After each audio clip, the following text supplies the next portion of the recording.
Computer technology ఎంత పెరిగినా కొంతమంది మూఢనమ్మకాలను ఇప్పటికీ నమ్ముతున్నారు. మూఢనమ్మకాలతో అమాయక ప్రజలు కొంతమంది దొంగ బాబాలు ప్రజలు భారీగా మోసం చేస్తున్నారు.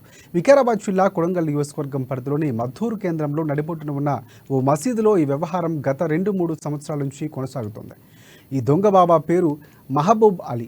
ప్రతి సోమవారం, గురువారం, అమావాస్య, పౌర్ణమి రోజున ఈ దొంగ బాబా దగ్గరికి అమాయక ప్రజలు వందలాదిగా వస్తూ ఉంటారు.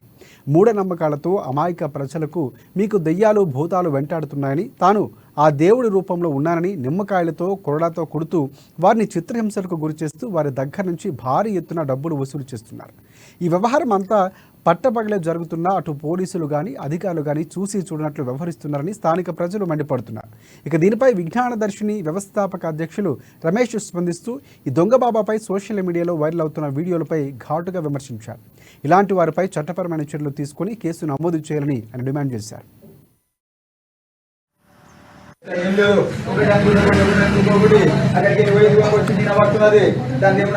మహబూబ్ అలీ అనే బాబా ప్రజల్ని మంత్రతంత్రాల పేరుతో తానే దేవుణ్ణని, అన్ని రకాల రోగాలు కానీ, సమస్యలు కానీ తగ్గిస్తానని మోసం చేస్తూ అనేక విధాలుగా దోచుకుంటున్నారు.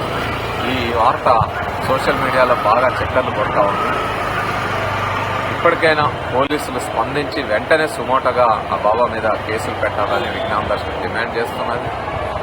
అనేక చోట్ల ఇలాంటి బాబాలు ప్రజల యొక్క అమాయకత్వాన్ని ఆసరా చేస్తున్నారు. రోగాలు తగ్గిస్తామని రకరకాల పేర్లతో మోసాలు చేస్తూ ఉన్నారు. ఈ మోసాలన్నిటినీ అనేక మంది బాబాలుగా అదేంటి రాస్తే చిట్టి రాసి వేస్తే మా రోగాలు తగ్గుతాయని, తాయెత్తులు కడితే రోగాలు తగ్గుతాయని దర్గాల దగ్గర కూర్చొని అనేక రకాలుగా మోసాలు చేస్తున్నారు. వికారాబాద్ జిల్లా నస్కల్ మండలంలో భూతాలు కొరడాలతో కొట్టి భూతాలను వదిలిస్తామని చెప్పి అమ్మాయి కాళ్ళు కాల్చిన ఘటనలు కూడా చూసాం. ఇలాంటి బాబాల్ని వెంటనే అరెస్ట్ చేసి కఠినంగా